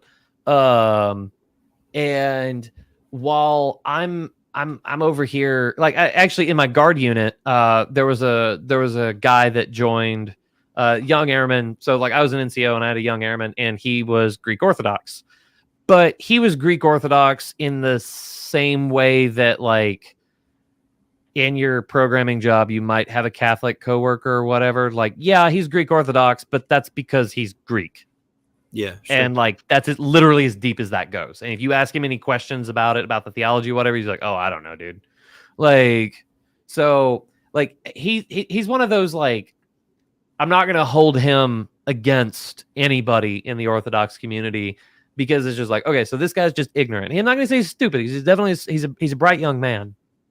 But he's he's not terribly educated in theology. So like that was another thing. So I'd ask him questions because I just genuinely wanted to know. He didn't know most of them, and I think he might have started diving deeper because of some of the questions that I was asking him, which was pretty cool. Sure. But yeah, so that was just kind of like my original interaction with it. Now, to get to the second part of your question of like, why do I think that that they fail that mark, fail those 4 marks is like, well, obvious. Okay, so I'm not going to dispute holy for literally anyone, not even Protestant churches. I'm not going to dispute holy because I feel that's a rather fruitless conversation. Apostolic, there are only 2 contenders on that, with a handful of offshoots like the Old Catholics and various schismatic groups in Brazil and stuff like that that meet that apostolic marker. But whenever you're talking about serious contenders, there's really only 2 options. That's Orthodox and Catholicism. When you say Orthodox, do you include the Oriental Orthodox in that? That's even so. What is that? What is the Oriental Orthodox? It's like non-Chalcedonian Coptic. or something like. Yeah, exactly. Yeah. Non-Chalcedonian, so the Coptic, Ethiopian, Eritrean. So I guess yes, I do. Though I'm very open to being corrected on that. So that's something that I do that now.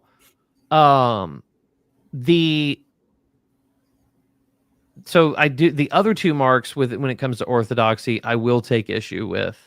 One, I have a very, very strong opinion. One, I'm not going to die on that hill. And it would take me honestly, like just the slightest push to like knock me off of the hill. So I'll start with the weakest one first. I think they fail the Catholic marker. Okay. Because I don't believe that the Greek Orthodox Church is universal. I believe it's Greek.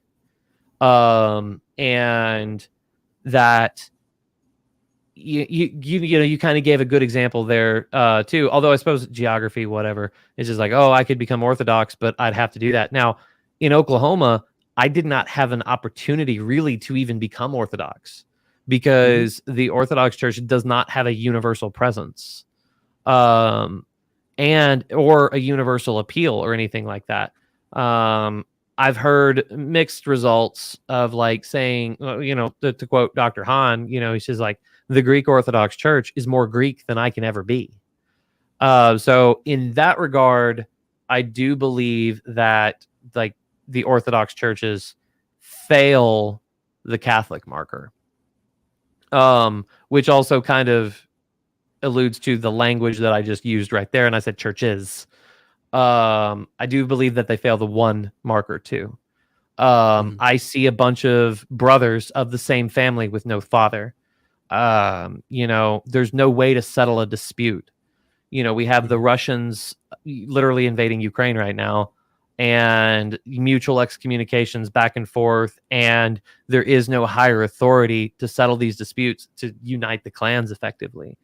Now, while in the West, we may have Pope Francis who, I want to choose my words carefully here because I don't want to criticize him publicly, but he might be not at the top of the list of best popes ever. But that doesn't mean that like he couldn't step in and settle a dispute.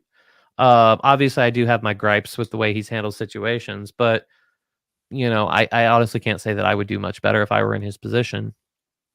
I could say with fairly good, fair amount of confidence that I would do maybe a significantly worse job, but maybe not as good.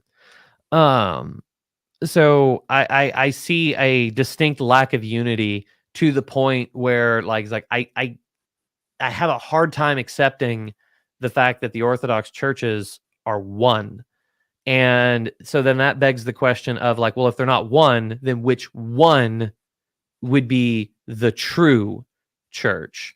And that's what really gets me hung up on any sort of orthodoxy, because it's just like, yeah, it's like I don't know, because like what would I do? Would I go Antioch? Would I go Russia? Greek, and that, and a whole bunch of others that like I'm not even really aware of, or what really makes them distinct from others. Because, ethnically speaking, I'm English, Irish, Scottish, like if anything, like the Anglican Church has a stronger claim on me. But like it's just like I don't know. So that's I guess what's preventing me from really considering orthodoxy, is that lack of That's unity. fair. Well, I appreciate you putting up with a difficult question Mhm. while speaking to an Orthodox Christian and being able to present that honestly. I didn't. I hope I didn't put you in an uncomfortable situation Oh with that. no, I was more Um, concerned that I wasn't going to feel like I was being a jerk about it, honestly, because it's just like yeah. I'm not expecting to convince you, like, but this is how I feel. No, I get, and I agree on some of your points for sure. I think Mhm. the one test we're not doing a great job at. You're right about that. I do think that like the ethnic issue is primarily an American issue. Okay. If I were just in Greece or I were in Russia or Ukraine or Serbia, Mhm. it wouldn't be like this is the church of that land, and Right. when I read the scriptures, I see that kind of actually witnessed as well, with like to the church in Galatia, to the church in Ephesus, to the church in Okay. Yeah. Sure. these different places. um so it's just these local churches, where in America you have this nightmare jurisdictional problem, which is not canonical in the first place. But you're right, how do we Mhm. solve that? There's nobody to solve that problem. um Hmm. so I think the issue of being one, especially with the failed council of 2016, is an issue. The I th- I think we could make a claim for Catholicity. Oh, and I'm It would be, definitely, like I said, like you could probably knock me off that hill before this live stream ends. but I think we would do a better job if there was more unanimous support of the Western right. Like we have a. Do you know that Orthodoxy has a Western right? Yes, I am aware that it exists, and that's where my knowledge ends. Yeah, it's like it's very contentious. Like a lot of people don't support it. They think it's inherently divisive. They think the Western patrimony died when the schism happened, and which I don't support any of those views. But yeah, I think that's a big thing that's missing. Whereas at least you can look to say within the Catholic communion, you have most, if not all, of the Eastern churches represented in an equivalent, plus the Western expression as well. Mm. Um, yeah, trying to Now, think of where to go with that. okay, well, let's talk about what I see positively from the East. Okay. I want to say that, like, if what would like, so like if I were to be convinced to go to head out east, um, what would convince me though is the fact that whenever it comes to holiness, I don't like you always go to like the Eastern fathers, desert fathers and stuff like that. It's not necessarily the Western tradition whenever you talk about holiness. So the East knows holiness. And like that is something that is just like, that is something that's really cool. I guess though, as a Western Roman Catholic, the way that I see it though is that I'm allowed to dip into that already, though. So I don't actually have Yeah. to leave behind anything to pull that in. But that is something that like I am very, very grateful for the East for. And it's, like I could literally spend the rest of my life diving into it and never find the bottom. Yeah. So that is something that's like if it's like I don't want to end that on a sour note. It's like, I don't know, don't like it, don't like it. It's like no. There's definitely a lot of value there, and I think that uh, like the schism being healed, whatever, would be very beneficial for everyone involved. And like, but I think that perhaps the West might get the better end of that deal, because of the more Eastern traditions. Maybe some like artificial barriers, like holding some of those things from coming in. Like actually, so whenever you were doing the 30 Steps to Heaven over on Matt Fradd's Locals, I asked you the question of like, hey, I'm kind of nervous about like doing this because I'm pretty sure Oh, that that if I was do you? this, I'm going to be thinking of it in just a critical lens. And I'm not actually going to be listening. I'm just going to be criticizing the entire time. And you were like, I didn't even think about that. Yeah, but this is before the schism, so you don't have to worry about it. So I think there might be some artificial barriers that are there that don't like right now don't need to be there. Right, on Um, both sides of the equation, and that's yeah, actually like the biggest problem I have with like pop apologists in the Orthodox world is they'll say things like, "Well, look, the West uses unleavened bread; they've departed the faith," and it's like you put that under any amount of scrutiny, that immediately falls apart. Like number right. one, like the Armenian Church, the Byzantine churches were in communion with the Armenian Church for 451 plus years, and they never used leavened bread, but that wasn't a problem. Like Hmm. all of these things tend to be like I keep finding are like superficial. So it's like, okay, can we get down to the real point of like what is it that keeps us apart? And it seems to be the papacy, Yeah. but I don't even like I can't even necessarily get a straight answer on that, but Well, because there's I don't different know if you've heard understandings. of Eric Ibarra. He wrote a book. Oh yeah, he wrote a book. Yeah, I don't know if you heard about that one. Yeah, that one. Yeah, Yeah. here, it's like just in case, yeah, that this one. So, uh, I don't know. I heard somebody say like this one settles the dispute, and it's just like, yeah, I doubt that. I haven't read the book yet. That's his point is not to settle the dispute. His point is to say that like, look, if either side comes out on top, it's by millimeters. Yeah, And I cannot emphasize how much I appreciate that, because if there's anything that I've learned, it's none of this is clear and none of this is simple. Like it's not that simple. yeah, and it's. There's a lot to be said about here I am bragging about being humble, which tells me I have quite a bit of progress to go, but like there's a lot to be said about humility, and that's what I always try to do, um is basically acknowledge that like no, I'm not very smart. The way that I arrived at Catholicism wasn't a scholarly way, and I suppose that the way that I'm going to stay in Catholicism isn't a scholarly way either. However, it's a human way. It's a, Mhm. dare I say, even a divine way of like it's prayer and kind of listening a little bit of like where is this? Is like this is where I found peace. This is where um, I think I told you this off stream, but like I had a friend of mine who was considering Catholicism and Orthodoxy, and like he was stuck between those two, and we went to Clear Creek Abbey in Oklahoma, and as soon as we got back, he enrolled at classes in Franciscan, and like we were just at a mass yesterday. We were at mass yesterday for our lunch break, and we talked to the priest a little bit, and because he was just like, who are you guys, how did you get here, like I don't see guys that this young at a daily mass on a Monday, Yeah. uh what's going on here. So I was like kind of told him a little bit of the story. He's like, I'd love to hear more of the story, let's get lunch sometime. But so he's now full bore wanting to go Catholic, and it's while we were at the monastery, and it's just like, so what settled the dispute for you? And he says, while I was there, I just felt this overwhelming sense of peace. And whenever I told this story to our French priest, he says like, well, that's one of the gifts of the Holy Spirit. Like that's how you know that the Holy Spirit is present, is peace. And he says like, if you have no peace, you know the Holy Spirit's not there. And it says, so all peace comes from the Holy Spirit.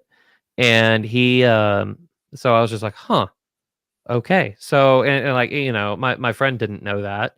And yet like he was still able to like intuit it. And, it's like, is that a scholarly reason? No, but it's not merely a head. It's not merely a head proposition. It's head and heart and soul. Mhm. And that's, like, and I think the people that like try to make it out to be merely an intellectual problem, like, like I love Cameron Bertuzzi, like great guy. I'm super happy for him for like making the decision to, cross the Tiber or whatnot. But like, like his Bayesian analysis of it, I was just kind of like, yeah, I don't know if I'm fully on board with that. That seems a little strange to me. Because I was just like, I appreciate it. And who am I to judge how you, I mean, for goodness sake, like my story was with, a cute girl and free pizza. So, Yeah. and everybody can agree, everybody present can agree, is like, that's a really dumb reason to convert. And so I was like, I will not put up a fight on that at all. Like, I agree wholeheartedly. But like I said, it's not merely an intellectual pursuit, it's a romance. No pun intended with, Mm. the connection with Rome, but like it's but it's a love story. And I can't tell you all the intellectual reasons why my wife is amazing and why I love her. Because like I said, it's not merely an intellectual venture. So, but yeah. That's beautiful, man. Yeah. That's so good. Okay, so here's where we are. We're about $140 in almost. Yeah. If you want to keep going, we can. If you want to shut it down, we can shut it down and do another thing another time. How many If viewers you do we want to, have? we've been rocking with a steady 6 for a while now. Oh man. All right. That for a channel your size, that's amazing. Yeah. So, I mean, hey, if we got questions in the chat, like that's cool. Yes, let's do that. So if anybody wants to ask anything, ask it. You can ask it to either of us. And while you type that, Kyle, if you have any burning questions you want to ask me, then you Yeah. can do So we talked about a Squirtle tattoo earlier today. that. Yes, we did. And you almost said if I pay for it, you would get it. I still kind of want to consider it. Okay. Here's Now, the thing. I have a wife, and children. She's going to to be the set one an who has to example look at it for the her, most, honestly. I guess, yeah. I'm also just like over tattoos in general. Yeah. I have zero And tattoos. So if you wanted to say, let's do a tattoo pact, like you'll get it if I get it, I'll say, all right, deal. We're not doing it. yeah, So like, in fact, like, yeah, tattoo pact. Like, if I get it, you'll get it. yeah. Okay, cool. So we're not doing it. All right, sweet. Okay, cool. Deal. All right. Yeah, no, I guess you mentioned like you've got you sound like you're pretty tatted up. But No- like the only tattoo that I've entertained getting is if I ever go visit the Holy Land, getting the Jerusalem cross on my right wrist. That would be what I would consider getting. However, I've heard some pretty compelling reasons. Not that that would be like a sin to do so, but some reasons to like not do that. Yeah. And I guess Father Gregory Pine, who else? Which his mastery of the English language is just fantastic. It's just like, I suppose my stance on that would be mild discouragement. And one of the points that he made on it was that, when the risen Lord still had the wounds, he still had, the wound on his side and his hands and feet. And that was his glorified body, which means that, like the permanent stuff that happens to our body are very possibly going to be on our glorified risen bodies as well. Hope not. So, huh? I said You I said, hope not. well, maybe. I don't know. So it's yeah, Chris, I know which one you're talking about. Chris, Father Mike Schmidt's got "You're a Priest Forever" tattooed on his wrist. So, but yeah, they yeah. So, but whenever I heard that, it's just like, so there's like, since Christ maintained the wounds that he got, like the scars that he got in his life, there's a more than decent chance that like these tattoos that you get, you'll carry them for eternity. And I don't know, because it's just like it's that part of me that goes like, well, 31-year-old Kyle thinks that that's pretty cool because the tradition of having the Jerusalem cross on your right wrist is that whenever you make a business deal, it's impossible to hide the fact that you're a Christian. And it's I thought that was it's like, oh, I think that's really beautiful. It's like a testament, it's like a permanent testament of the faith. And like, even if you want to hide it, you can't. I think it's pretty cool. But then also I hear that like, well, if you keep the tattoo for the rest of eternity, and it's just like, I don't know if I'm ready for that kind of commitment. I would, whenever it comes to the rest of eternity, the only bet that I want to really put is God. So like, it's like my tattoo tastes. Yeah, I don't know about that. Yeah, mine So were all yeah. jokes and free and rock and roll. So I have dancing peanuts and dismembered zombie heads that I'm, God willing, walking through the pearly gates with. Oh, geez, man. Like, yeah, dismembered zombie heads. That's one of those. Like, okay, if you don't mind me asking, like, what I was don't know your if I thought can get process? it out. Oh, you're gonna get it out? I was gonna try, but I don't know if I can get my sleeve up that far. Let me try. And what was the thought process as I did Okay, this? so yeah, so what was the thought process when you thought that like, I'm gonna get dismembered zombie heads? That sounds like a good idea. I wanted to be really metal because I was metal, Okay. and I was really into horror films at the time, and I wasn't really into Jesus at the time. Okay. And so I think my retroactive analysis of this was I wanted to cover myself in intimidating images because Mm, I subconsciously knew that I was not intimidating and that I was weak and that I wanted to protect myself from other people. So I thought that would make them stay away from me, you know, uh-huh. or think I was hard. Kind of get that there. Oh man, that's not pretty. That's Gary. We call him. So in the movie Evil Dead 2, Uh-huh. Dead by Dawn, that Mm, perennial classic, and the opening scene is they're recapping the first one. They pull up like the book of the dead and it flips through it. And that image is on one page for like a split second. So it's just super obscure and gross. so it's not only like like gross, but it's like hipster gross. Yeah. Okay. I remember, and this is now you're gonna start to understand how my memory works a little bit. You were on Locals on a live stream sitting next to Matt Frad, and you were talking about hardcore dancing. And Yeah, I dude. know I was in the I was in the chat, whatever, going 2009 was a wild year. So this was would you say that you went through an emo phase? I would. Real quick, Linda just asked if I would ever get that tattoo removed. I don't think that I would. Not because I am proud to keep it, but because I don't think it is deserving of any more money to be thrown at it. Ooh. Um, Ooh. okay. So emo phase. Yeah. Okay. Did you just die? Oh no, you just stopped talking. No, I'm just yeah. Okay. I You just did. Did I tell you you the said like, story yeah, of and how then I got stopped, and I'm just like, oh, his connection must have lost. And then I saw you blink, and I was like, no, he just quit moving. All right. did I tell you the Okay. story of how I got stuck in the trunk of somebody's car? Yeah, no, that's actually that's the story that I remember Okay, for the cool. hardcore dancing thing.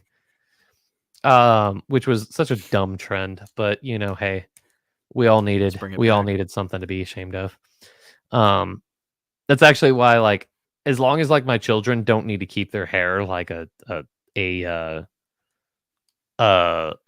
a reasonable color for, like, my son's an altar server or stuff like that. It's like, obviously he can't have blue hair up there, but like if he's not involved in something like that and he says, "Can I dye my hair blue?" Or if he says like, "Can I dye my hair blue on Sunday and shave it on Saturday night?" I'll be like, "You know what? Sure." Every kid needs Yeah, pictures that he's ashamed of in a way that like is not permanent, that like is going to, like, we can take pictures of this and then 3 years from now when you look at that going like, I was such an idiot. Like, I think everybody needs those pictures. And dyeing your hair blue, I think, is a really safe, dumb thing to do. Um, but they, I'm thinking that, uh, oh, let's see here. Where was I going with that? Oh, I don't.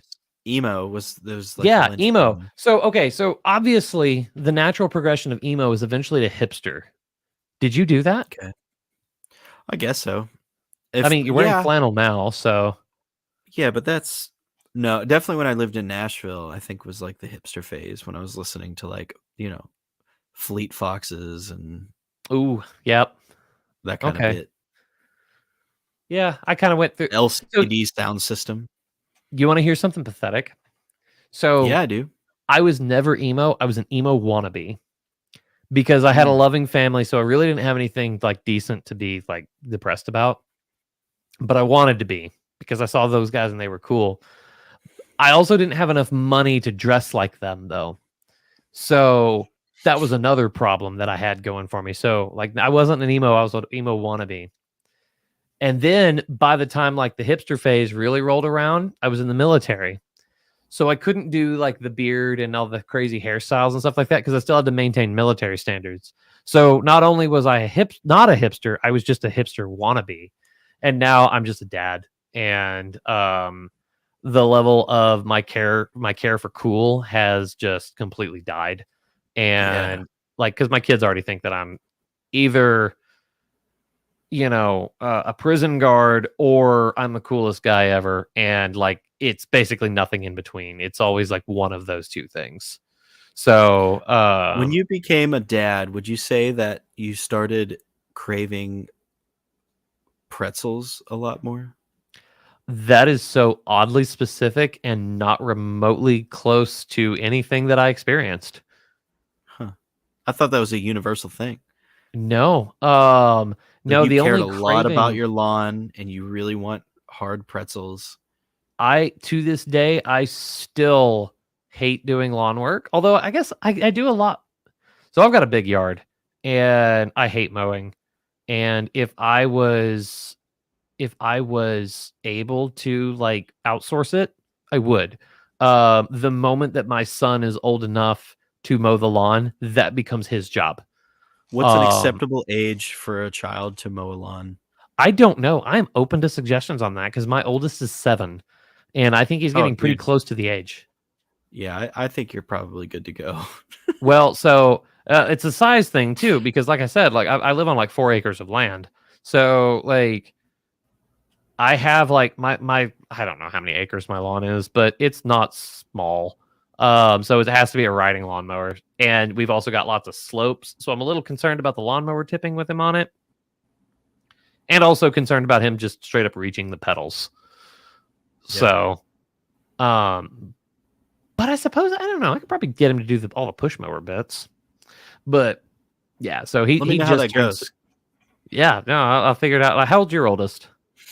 He's 6, he'll be 7 in September, so That's hilarious because that's literally our oldest children, the exact same age difference between me and that cute girl. But like, I have a son. Sounds like you have a son, so yes, it's not gonna they work out. might go into seminary together.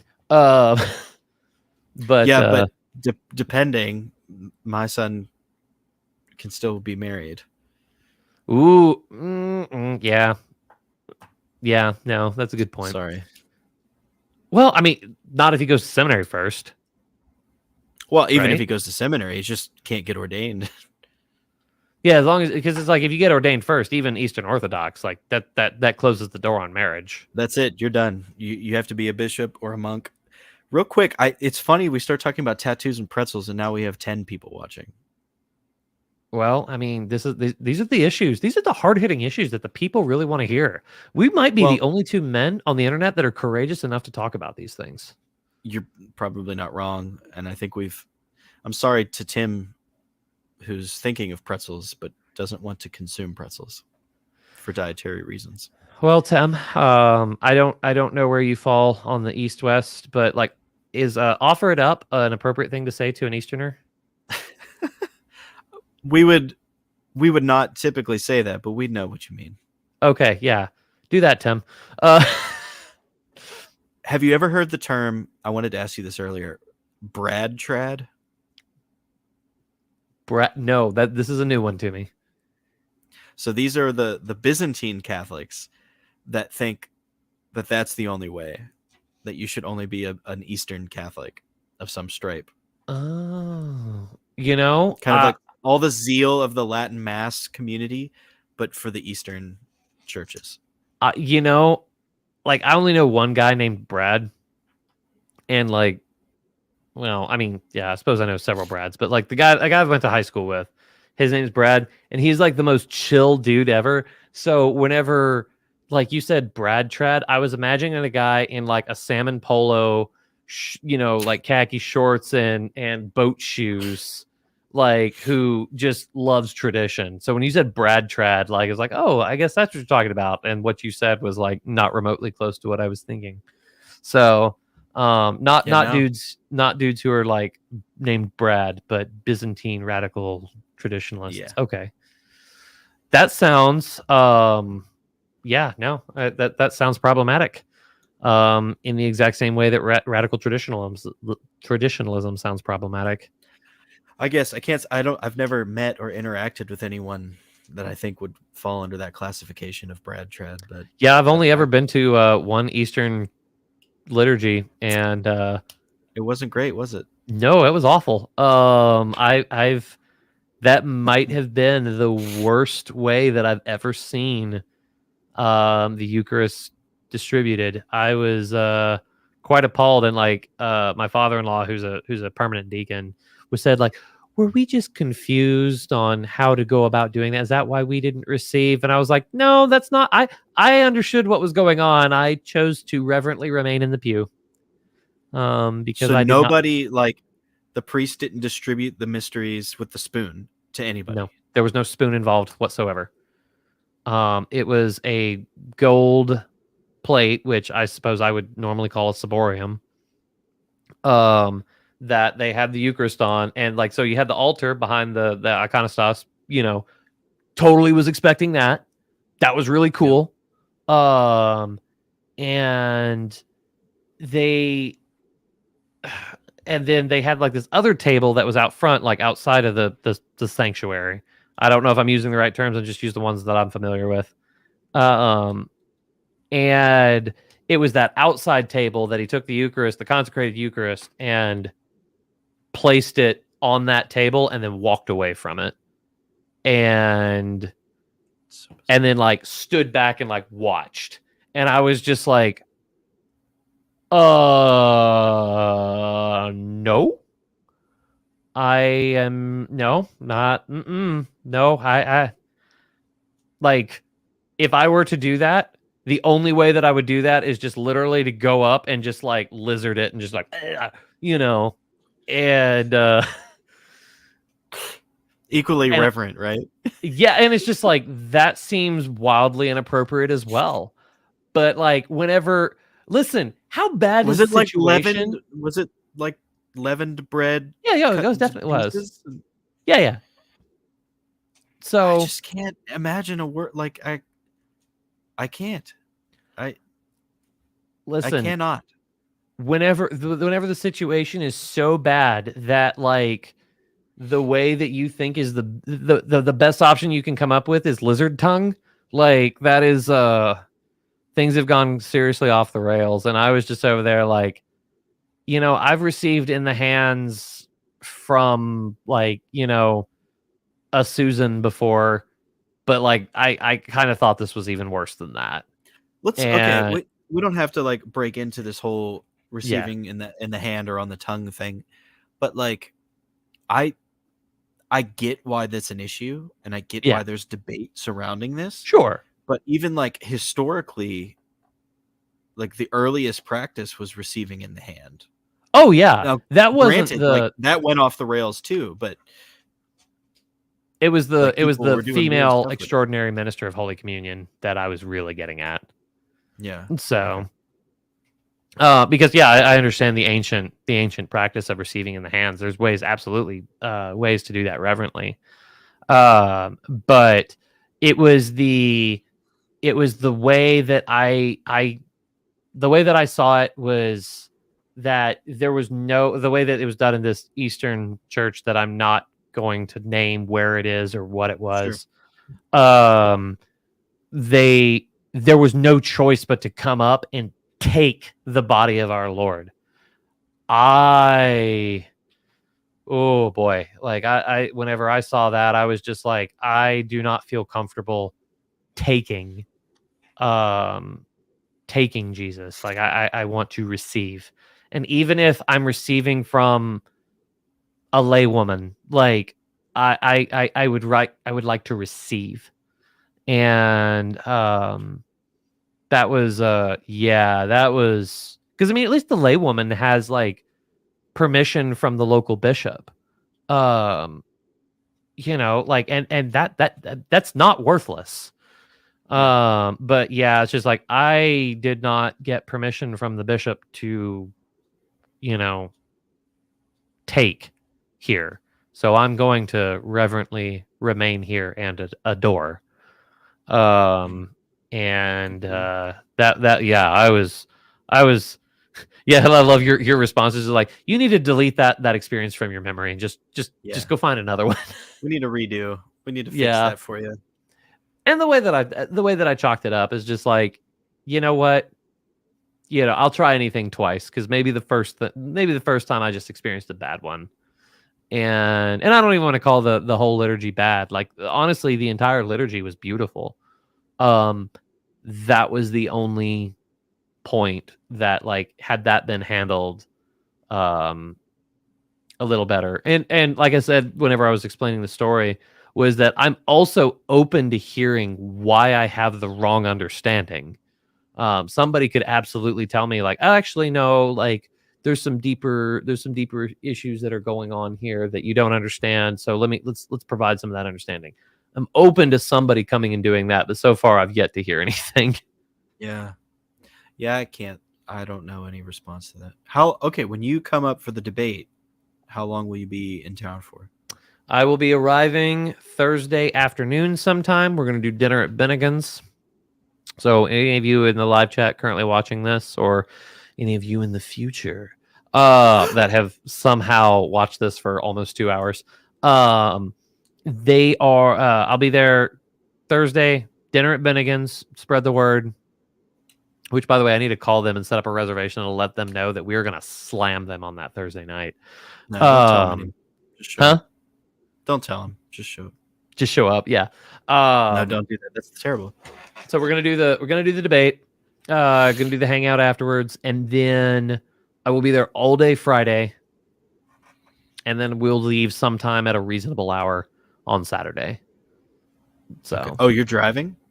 oh yeah, definitely. It's only an 8-hour drive. I'm a Midwesterner, dude. Okay, fair enough. And also, like, I'm driving with like a full car, so Yeah. people from like Swan Sona is going to be riding with me. His friend is going to be riding with me. Chris Easley, who was in the chat, I'm going to be picking him up in Indiana. So like I'm going to have a full car, and then Awesome. we're going to have fun, and then yeah. So Well, my good to meet guy, Chris.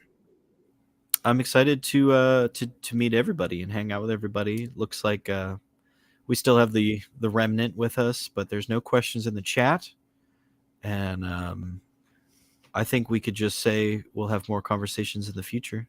Absolutely. And, I really actually very, very, very much enjoyed this. And Yeah, you're the good. kind of guy that I could talk to for hours on end, and I'm looking forward to doing just that at the debate and all the places surrounding it. You and I will talk at the Gentile Gallery like during the debate, and we're gonna keep talking until they kick us out. Okay. Yeah. Let's see. Oh, dude, we should have a contest for all of our communities. Who can get kicked out the quickest?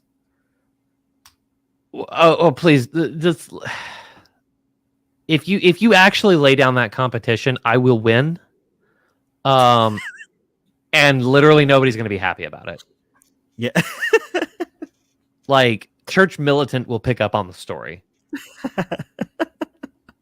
So no, we're not doing that. Like, but yeah. Yeah, no, this has been great. Thanks for having me on, man. Yeah, dude. Thanks for doing it. And thanks for Yeah. everybody for chilling with us. And whatever you do, don't do all that nonsense about liking and subscribing. Because you won't get anything out of it. Just don't do it.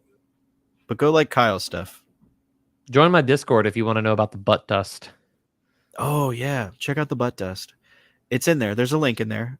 And do you have like a Patreon or a locals or anything? I have a Discord server that has a monetization option. So if you really want to support me financially, which literally nobody does, you know what? No. If you want to support me, you head over to the channel The Catechumen, because Braden is he's a fantastic Catholic YouTuber.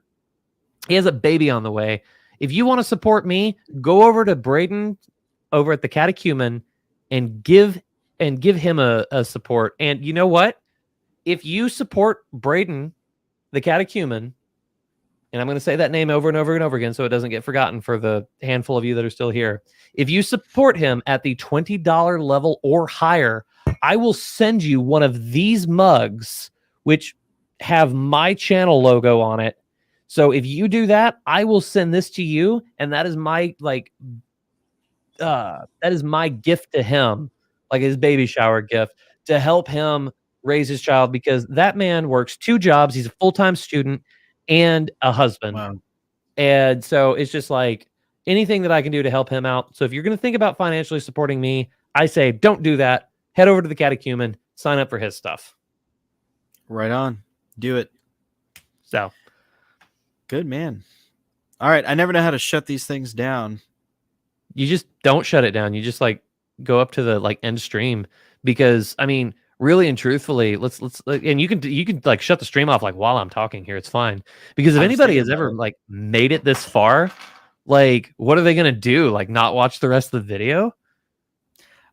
I was thinking about that time Snoop Dogg was doing a live stream and he didn't realize he left it on for 8 hours and then he came back to it. You ever see that? No, I didn't. That's hilarious though. It's not that exciting, but it's a thing that happened. That's funny. That's all right. Hilarious. May the Lord bless yins and keep yins. All right, that's enough. All right, this was a bunch of fun. Yep.